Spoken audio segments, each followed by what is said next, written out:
Hi, everybody. It's Matthew Dickson of minday.ca. Tonight I'm going to talk about mental health, schizophrenia, what schizophrenia is like, a little bit about that, and mental health in developing countries. That's a cause I advocate for at my website, mindaid.ca. If you go to my website, my YouTube channel, TikTok, I've got a Medium page. Medium's a writing platform. I've got some articles on there. You'll see some of my mental health tips there on YouTube and TikTok, and written articles on Medium.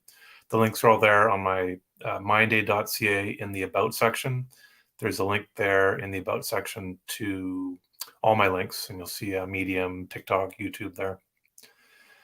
And loneliness. How many people are lonely? How many people don't have enough people to listen to them throughout the day? There's an epidemic of loneliness. The United Kingdom created a minister of loneliness position for one of their politicians. So many people feel they don't have anyone that they can talk to about more of the things that matter.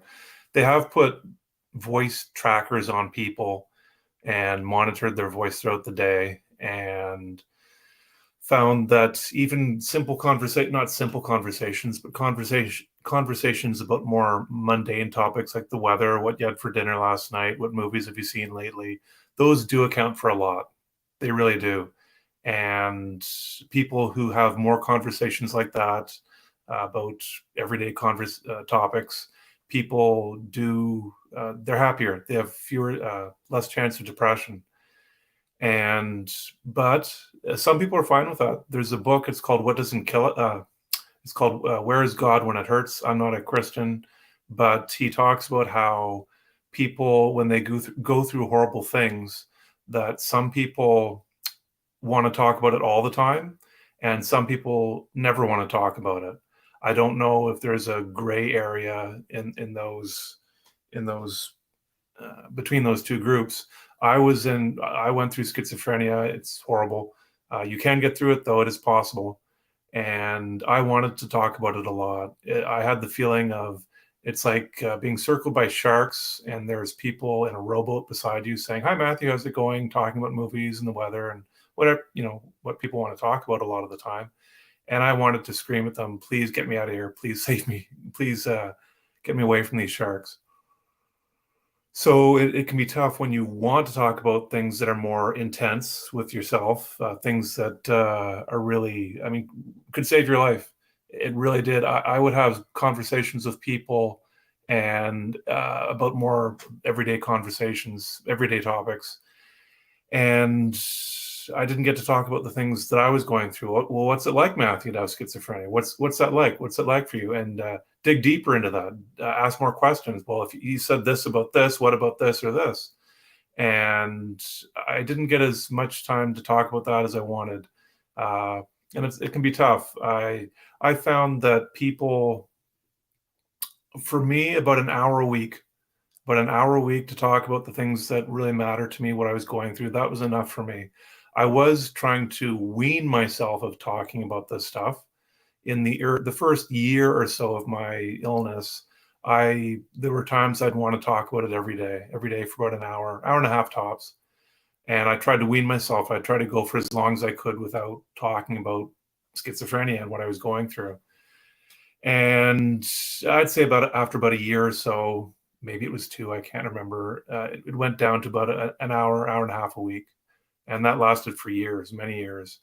Just to have someone check up with you. Some could just be on the phone, something simple as that. And phone someone once a week, say, "How are you doing? How's it going with schizophrenia?" And that would have been helpful for me. Now, I did get a chance to talk about it a lot. I tried to talk about it in conversations as much as I could, but it was tough. It was tough to fit in, especially in the 90s and the early 2000s, before the last 10 years or so, where mental health is slowly being talked about more and more. It was tough, but I encourage you to reach out. Sometimes you have to do that yourself. Even me saying, "Yeah, I didn't get enough time to talk about what I wanted to with schizophrenia all those years," I still got a chance to talk about it. And you could say those helped. They definitely helped. If I didn't have those, I'd have been in even worse shape. Maybe I wouldn't have been. But I was in that one of two groups of wanting to talk about it all the time. Some people don't, and you have to respect that. You can't dig and dig and dig into people trying to get them to talk about something that you think would be very important for them, and they just don't want to. As some people, I've read that everyone has a window of what they're comfortable talking about. Some people's windows are big, some people's are smaller, and there's probably a spectrum in there too. So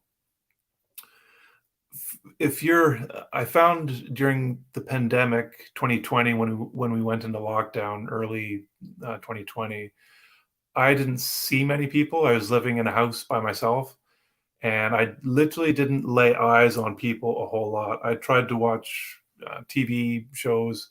I will say I did try to watch more comedies. When COVID hit, I said, I need a laugh. I need someone to make me laugh. So I went out of my way to watch more comedies. But when things opened up and we were allowed to go outside more often, like in the summer of 2020, it was nice just to see people. It really was, just to go outside and see people, literally lay eyes on people, even people I didn't know, just strangers walking down the street.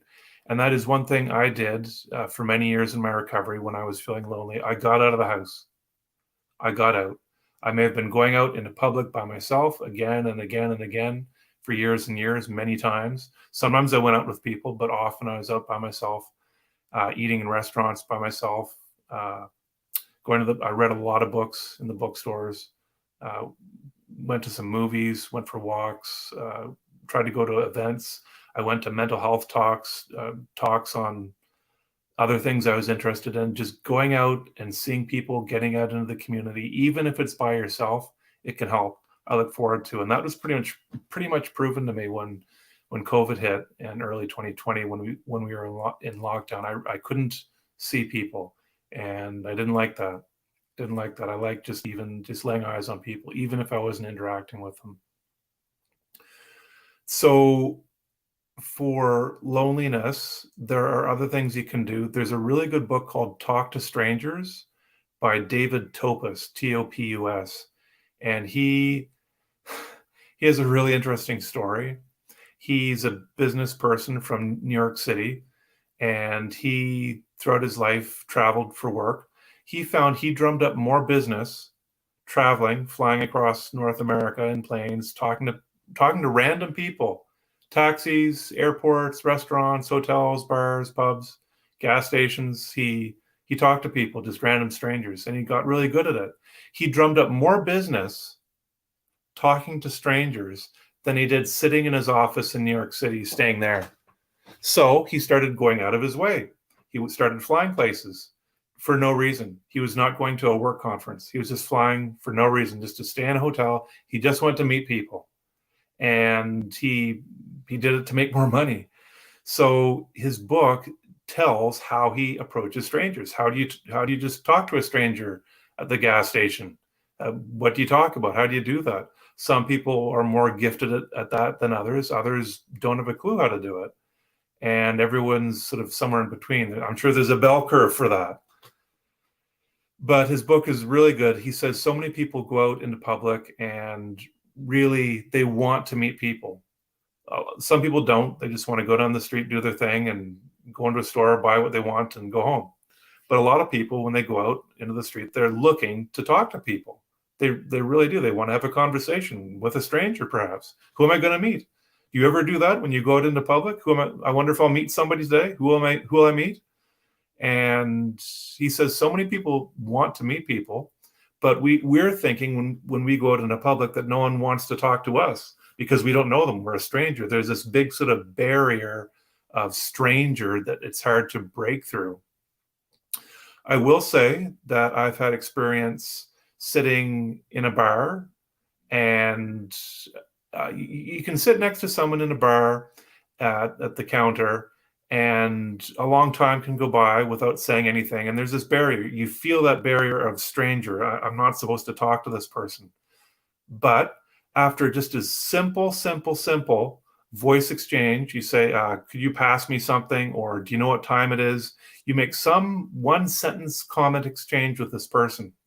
And I found that really opens up a lot more what's the word, availability to talk. It makes it a lot easier to continue talking to that person just from one sentence. Breaking the ice. The phrase breaking the ice really holds true, I found. Once you ask someone for the time, well, I don't know, it's just a lot easier to just continue that conversation with somebody. So David Topus talks in his book about, the weather. Talk about things that are going on in that moment, like nice weather. A lot of people say the weather is something boring to talk about. It's this very simple conversation, but it's a real icebreaker. Wow, nice day today. Yeah. And the conversation can continue from there. Once you've broken the ice, it's a lot easier to just continue it. Being calm, not being aggressive, watching your own emotions, trying to be classified as a normal person, sort of thing. Someone, you don't want to scare people off. And he talks about all this in his book. And I've recommended that book to a lot of people over the years, and I'm recommending it now. It's really good to learn just how to go outside and meet people. He tells, how do you approach someone in a coffee shop? Well, there's someone at a coffee shop who may be standing in line, tapping their feet to the music, and they've got a smile on their face, looking around. Do they look like they might want to have a conversation? Some people are very open to conversation. You can feel like, I have a feeling this person might want to talk to me. Other people in a coffee shop might be sitting in the back of a coffee shop and with their back pointed to you, with their headphones on, working on their laptop, and they're not as likely to be wanted to be approached. So everyone's on a spectrum. People sometimes have something on their shirt. A lot of times people, words on their shirt or a logo on their jacket or something. You can ask people about that, or nice compliment them on nice. I really like your glasses, or whatever. And yeah, that's wonderful. I will say, now that COVID's been going on for a while and Zoom's become the norm, I do a bi-weekly Zoom with some friends, childhood friends, and doing that, we don't always meet. Sometimes people are busy, but we do. I've got a group of a few friends who we do get together bi-weekly on Zoom for a couple hours, and we just chat away. A lot of the times it's just everyday conversation, things that have happened to us in the last couple of weeks, things coming up, news. If someone's having a hard time, we talk about that too. It's not so. If you're lonely, I know a lot of us as grown-ups, we have a bigger network when we're kids and teens in school, and we can lose that as time goes on. And try to meet up with people on Zoom. Do it bi-weekly for an hour or two. It's not much time out of your day, and it's nice. It's nice to keep in touch with childhood friends and keep those connections going, because distance can scatter us. A lot of people after school just scatter across the country to other countries, and even people in the next town over, you may not see them all that often. And that's something else you can do. Verbal Judo, it's a book I recommend a lot. Verbal Judo, The Gentle Art of Persuasion by George Thompson. He talks about how to deal with people like police officers do, with words, not weapons. Police officers are trained in verbal judo, and it's made my life a lot easier. I've read a lot of books on people skills. That book by far has had the most impact on what I do. It's really made me, really made me do things differently. And the police officers involved in the Rodney King beating in LA many years ago, they were just a couple weeks away from taking their verbal judo training. So it can be quite powerful, and it's helped me. I mean, as a police officer, you come onto a scene and it's chaos, and you're the one who's supposed to get everything straightened out and figure out what happened, and then send everybody on their way with everything tickety-boo as best you can. How do you walk into a situation with confidence like that? When you walk into the grocery store, what kind of confidence do you have? When you walk into work, when you walk into school, when you walk home, what kind of confidence do you have to take charge of a situation? How do you do that? Verbal judo has helped me immensely. Yes, with schizophrenia, I couldn't implement a lot of the things they were talking about, but I had that knowledge. With schizophrenia, I could read and understand and learn. I couldn't do all these things. I improved weekly over 27 years, but I didn't always have, well, for 27 years, I did not have 100% health. I did not have 100% social skills. Not that I was great at social skills before I got sick as a teen, but you can learn how to deal with people better. And that book's been a real help for me.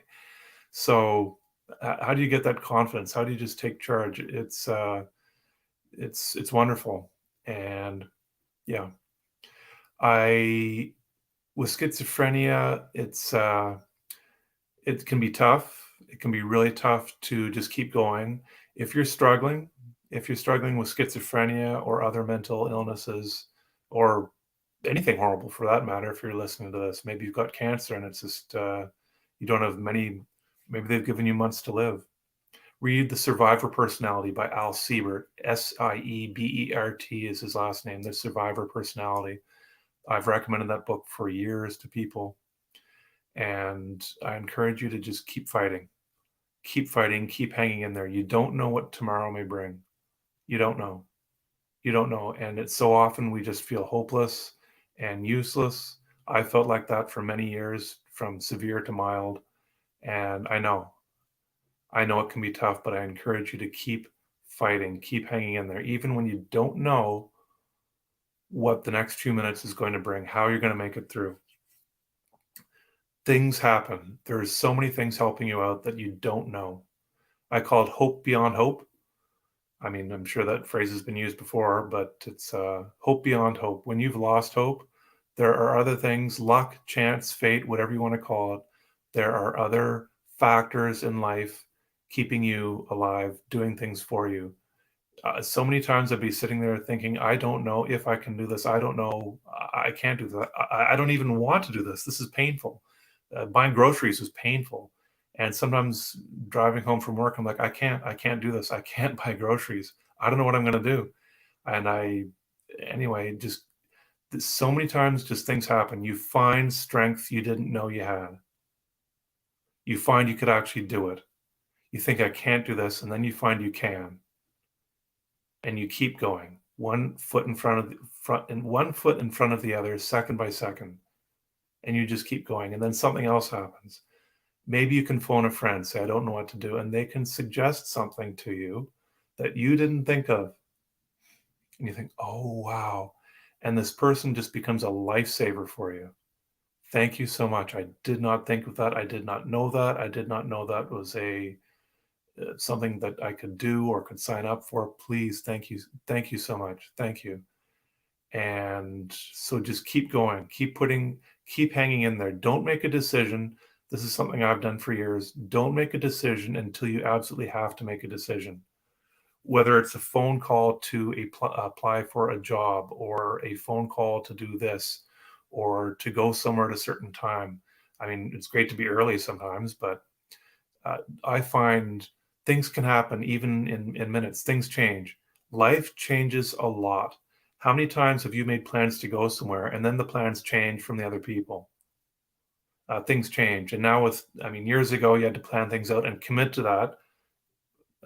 More so with texting and social media, we can change our plans even quicker now. But plans change, things change, and just keep hanging in there. If you're struggling, please keep hanging in there. And when you get to the other side, recovery is possible. It is possible to recover from mental illness. It is possible to get your zest for life back. It is possible. It can happen. It can. And who says it's not going to happen to you? Who says there's not going to be a medical advancement that comes out that can get rid of your pain and give you zest, give you your enthusiasm for life back? Who says? Who says? Is it written down somewhere? Is there a law written down somewhere in a courtroom? It says, if such and such is invented, we will not give it to this person. Maybe in some places there is, but for a lot of us, it is possible to just keep going, and you don't know what's going to happen. You don't. You have no idea. So keep hanging in there. I had a lady in the psych ward when I was at my worst with schizophrenia, and she said the same thing after I vented to her for an hour, hour and a half. And she said, I think you're doing the best you can. Hang in there.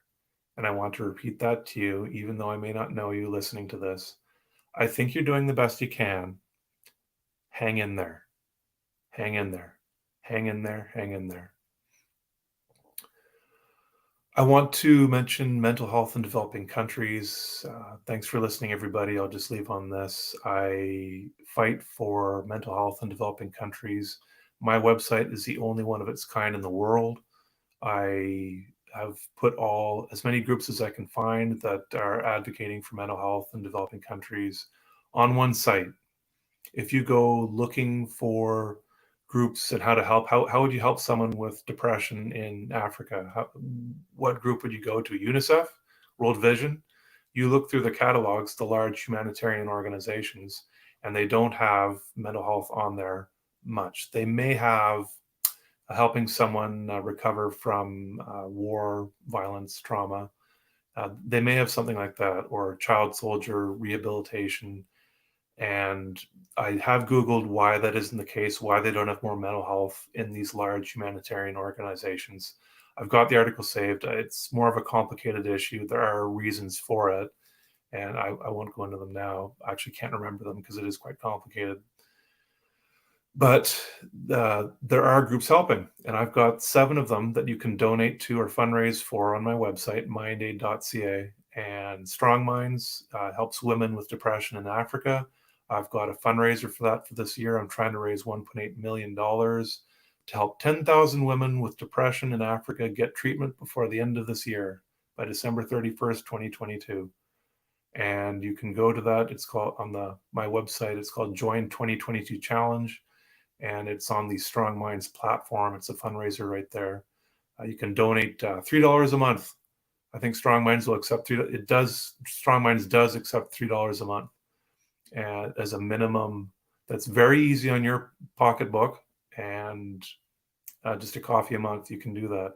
Find Mind, they're a new group getting up and going in the last few years or so, and they are working with Forrest Whitaker, the Hollywood actor from Star Wars most recently. And his foundation is working with Find Mind, helping people get mental health care in Uganda. This is possible. There are people who are living in extreme poverty. Some of them kept in chains. Some of them actually kept in chains. They estimate hundreds of thousands in 60 countries with severe untreated mental illness kept in chains, tied to a tree, tied to a bed with their feet through a log. And you can help unchain them. Go to #BreakTheChains. The link is on my website, mindaid.ca. #BreakTheChains. Robin Williams' son, Zach Williams, is helping promote that, as is Tim Shriver, founder of the Special Olympics. Allison Janney, the Hollywood actress in The West Wing, from the West Wing TV show. There are people helping. They've helped thousands. These groups, have helped thousands of people get mental health care, get back up on their feet. Strong Minds has helped thousands of women get rid of their depression. They don't use medications. Strong Minds doesn't. They use group-based talk therapy. And it works. Women get back up on their feet. They're not lying in bed. They can provide their family with food, clothing, and shelter instead of lying in bed depressed. Isn't that amazing? For $180 a year, you can help one woman with depression in Africa get treatment, get her up on her feet. And the ripple effect from this is quite something. It just ripples out into the community by helping one person. $180 a month, or a year, sorry. So yeah, I'll leave it at that. And thanks for tuning in, everybody. Blair says, hi, Buzz. That's my nickname, Buzz. Hi, Blair. Thanks for tuning in. Don't know if you're still here. That was from earlier. Anyway, feel free to comment. Reach out to me if you want. info@mindaid.ca. My email's on my website, mindaid.ca, in the contact section, or reach out to me on social media. Thanks, everybody. Have a great night and hang in there.